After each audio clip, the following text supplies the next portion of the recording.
about advice. So a lot of the stuff that's out there today isn't actually based on facts. I mean, I see some of the comments where people say, well, you can take my, what I say is blah, blah, blah. You know, what you're saying is your opinion. You're not basing it on fact. You're not basing it on the fact that people are different. You're not basing it on a metric that is beyond yourself. It's your opinion and nothing else.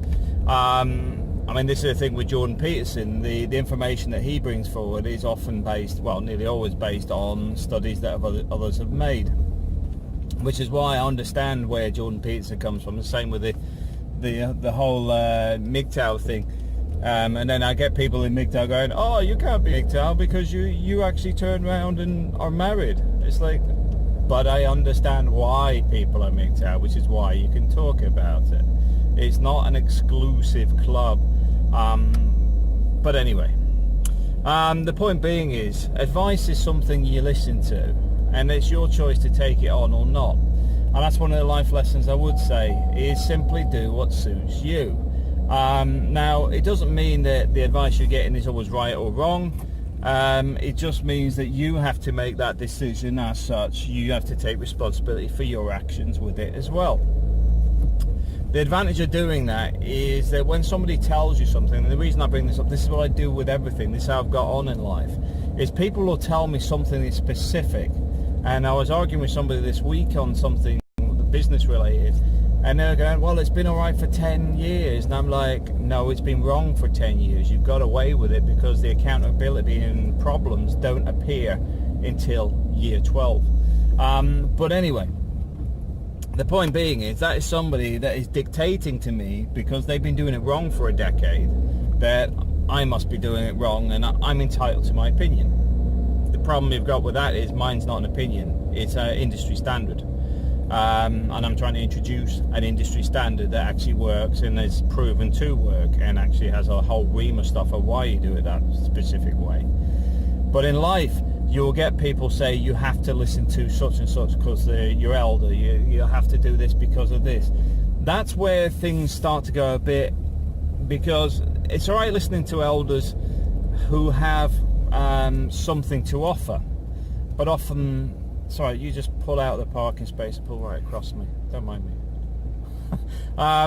Yeah, I mean, it's all right if it's an elder that is accomplished in something you're looking to do or trying to do, or is something you're interested in, but often it's not.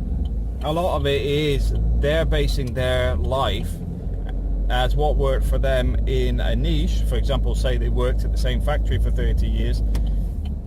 It's good enough for them, it's good enough for you. Well, in fact, they may have worked in that factory because they had no formal education, and you may have other opportunities. You may be wanting to leave that town, you may be wanting to leave that country.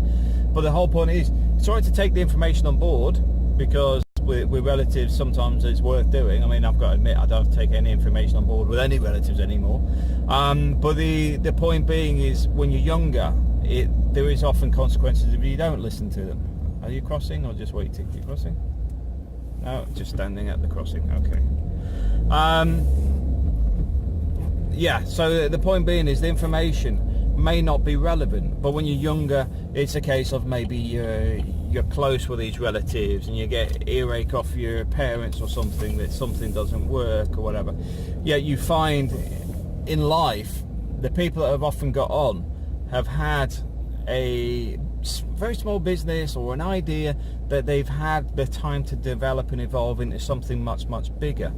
It's a bit like the crypto stuff. Did well on the crypto stuff, not 100% how far it's going to go now. The technology is fantastic, but I think there's too many crooks in it, which is where you get this instability, because you can't trust anything anybody's telling you. So I do think that's one of the problems in crypto, and I do recognize it, but at the same time, the technology is fantastic. What you can do with it is great, but at the same time, the invest in this, invest in that, I'm very wary of, because a lot of people have simply disappeared with other people's money. But it doesn't mean that it's a failed thing. It's actually something that if you want to invest in, you research yourself. And this is one of the things I keep pushing to people. People say, well, what should I invest in? Well, the answer to that is you need to make that decision. That's not for me to make. It never has been. It's what you decide, what you want. It's the same as when people want to retire in the Philippines or not retire in the Philippines. You have to make that decision because nobody else can make that for you. You need to analyze the data and information that's available to you and see if that is the place for you. Same with moving to Spain. It works for me but may not work for somebody else because I can actually find ways to generate cash, which makes it much more simple for me. But somebody may actually say, you know what, I want to wait till retirement. The whole point is you need to adapt the life to suit yourself, but also adapt it for where you want to be. So if you want to progress in life and your income isn't going to be big enough to move over to the Philippines, for example, or move to Spain, or maybe you don't even want to move country, you want to buy your first home and your income ain't big enough, find ways to generate more income. Stuff that you can do that may take a bit of time initially, but ongoing, it generates it by itself and basically becomes a little bit of a pension fund or an extra income that could pay your mortgage off by simply investing a bit of time into an idea. Anyway, thanks for watching.